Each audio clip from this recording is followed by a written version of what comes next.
ఇప్పుడు 5 ఇయర్స్ తర్వాత ఇంకా మీరేం పవర్ అనుభవించలేదు. జస్ట్ మీ ఫాదర్ తర్వాత మీరు వచ్చారు, లెగసీ స్టార్ట్ చేశారు, కంటిన్యూ చేస్తున్నారు. సో 5 ఇయర్స్ ఆఫ్ జర్నీ ఇప్పుడు ఎలా అనిపిస్తుంది? సో అంటే అధికారాన్ని అయితే చూడలేదు, బట్ ఈ జర్నీ సాటిస్ఫైయింగ్ అనిపిస్తుందా? అంటే ఇంతమంది అఫెక్షన్ ఇప్పుడు ఎక్కడ పోయినా కూడా Nagari is a willing constituency అనేది general talk of town or talk of state. I mean నిజం చెప్పాలంటే అది కేవలం ఇక్కడున్న లీడర్షిప్ కానీ ఇక్కడున్న ఓటర్స్ ఆశీర్వదించడం, వాళ్ళ మంచితనం ఇవాళ అంటే అది that is a big factor. అంటే నాకు నిజం చెప్పాలంటే నువ్వో నేను అన్నప్పుడు కూడా నగరి వాస్ ఇన్ సేఫ్ కాలం. సో సామాజిక సమీకరణాల లెక్కలు ఎవరేమనుకున్నా, ఏ వేవులున్నా ఏమనుకున్నా ఆంధ్రప్రదేశ్లో ఇది కాదనలేని అంశం. సో ఈసారి మీకు ఏ విధంగా కలిసి రాకపోతున్నాయి ఇప్పుడున్న సిచ్యువేషన్స్లో? మీరు అన్నట్టుగా లాస్ట్ టైం జగన్మోహన్ రెడ్డి వేవ్లో సో ఆ మినిమల్ ఓట్సే వచ్చినాయి, కానీ ఈసారి ఆ సామాజిక సమీకరణాలు మీకు ఎలా ఉపయోగపడబోతున్నాయి? లాస్ట్ టైం ఆయన కులాలు మతాలంతా డివైడ్ చేసేసి కులాల మధ్య చిచ్చు పెట్టి పబ్బం గడుకున్నాడు, అధికారానికి వచ్చాడు. ఈసారి యావత్ అన్ని కులాలు కూడా అన్ని మతాలు కూడా ఇతను ఒక పనికిమాలిన ముఖ్యమంత్రి, దీనికన్నా పనికిమాలిన ప్రభుత్వం మన జీవితంలో చూడడం అనేది కామన్ ఇప్పుడు అందరికీ వచ్చేసింది ఆ భావన. అయితే ఇవాళ మనం ఆయన ఏదైతే డెమోగ్రఫీ లాస్ట్ టైం ఓటేసిందో వాళ్ళే ఇవాళ చేత్కరిస్తున్నారు.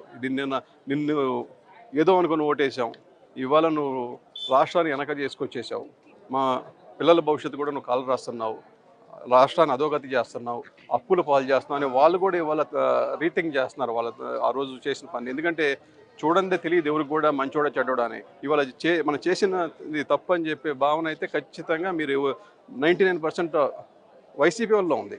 ఇవాళ చూశారు ఆదిమూలం అని చెప్పి ఎమ్మెల్యే పక్క కాన్స్టిట్యున్సీలో ఆయన ఎమ్మెల్యే, ఆయన ఇవాళ మాటలు చూస్తుంటే ఏదిరా బాబు ఏమైపోయింది అనుకుంటా ఉన్నాం వైసీపీలో. అంటే ఒక సిట్టింగ్ ఎమ్మెల్యే అంత హార్ష్ వర్డ్స్తో వైసీపీ గవర్నమెంట్ అంటే దానికన్నా వేరే మేము ఉదాహరించగల, మేము చెప్పేదంటే అపోజిషన్ ఉన్నాం, ఏదో మేము మా పని అది కాబట్టి అనుకోవచ్చు. కానీ వాట్ అబౌట్ వైసీపీ ఎమ్మెల్యే కూడా ఇవాళ చిత్కరించాడు. అలాగా ఒకళ్ళు కాదు ఇద్దరు కాదు, డజన్ల ఎమ్మెల్యేలు మాట్లాడుతూ ఉన్నారు. ఇవాళ ఆల్రెడీ 10 మంది దాకా బయటకు వచ్చేసారు, ఇంకా 25-20 మంది వెయిటింగ్లో ఉన్నారు, 5-6 మంది ఎంపీలు బయటకు వచ్చి తిట్టారు. ఇట్లా చూసుకుంటా పోతే ఓన్ పార్టీయే అతనికి ఫెయిల్డ్ సర్టిఫికేట్ ఇస్తూ ఉంది. ఓకే, నగరిలో అభ్యర్థి మార్పు, వైసీపీ అభ్యర్థి మార్పు జరిగే ఛాన్సెస్ ఎక్కువగా కనిపిస్తూ ఉన్నాయి. అదేంటంటే రివాల్వింగ్ చైర్స్ లాగా అందరికీ తెలుసు ఆమె అయితే ఓడిపోద్దని, ఆమె గెలుస్తుందని ఆమె చెప్పుకుంటా ఉంది. అక్కడ నిజంగా క్యాండిడేట్ కూడా లేరనుకుంటున్నాను. అయితే రోజా మినిస్టర్ అయ్యండి ఆమెకి టికెట్ లేదంటే దానికన్నా సిగ్గుచేటు పనికిమాలని కొట్లే. ఆమె బీయింగ్ ఏ మినిస్టర్కి టికెట్ డినై చేస్తున్నారు అంటే ఇద్దరు జగన్మోహన్ రెడ్డి చాయిస్ అన్నా పనికిమాల చాయిస్. జగన్మోహన్ రెడ్డి ఒక సిట్టింగ్ మినిస్టర్కే టికెట్ ఇవ్వలేదంటే ఆయన ఎలాంటి వాళ్ళని క్యాబినెట్లో పెట్టినాను దాన్ని కూడా అర్థం చేసుకోవచ్చు.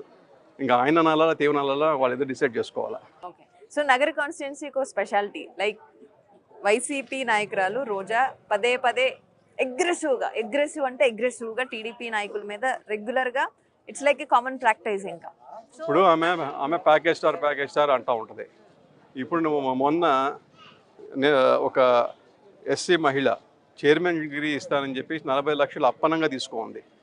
అప్పనంగా ఇవాళ ఏదైనా అంటే అది ప్రూఫ్తో సహా, అది కూడా ఏదైనా అంటే ఆమెని చంపేస్తాం అని భయపెట్టేస్తూ ఉన్నారు. ఆమె ఎస్సీ అయినా కూడా ధైర్యంగా బయటకు వచ్చి పూర్తిగా మీడియా ముందు ఆమె భాగవతం అంతా విప్పింది. దాన్ని బట్టి చెప్పొచ్చు ప్యాకేజ్ స్టార్ ఎవరో, డర్టీ స్టార్ ఎవరో. నిజంగా చెప్పాలంటే మురికాలకి ఆమెకి తేడా ఉండదు. పూర్తిగా చేసేవన్నీ కూడా పనికిరాని పనులు, నోరుంది కదా అని చెప్పి పూర్తిగా ఎవరిని పడితే వాళ్ళతో ఏదంటే అది మాట్లాడడం, సబ్జెక్ట్ నిల్లు, పూర్తి బూతులు అయితే ఫుల్.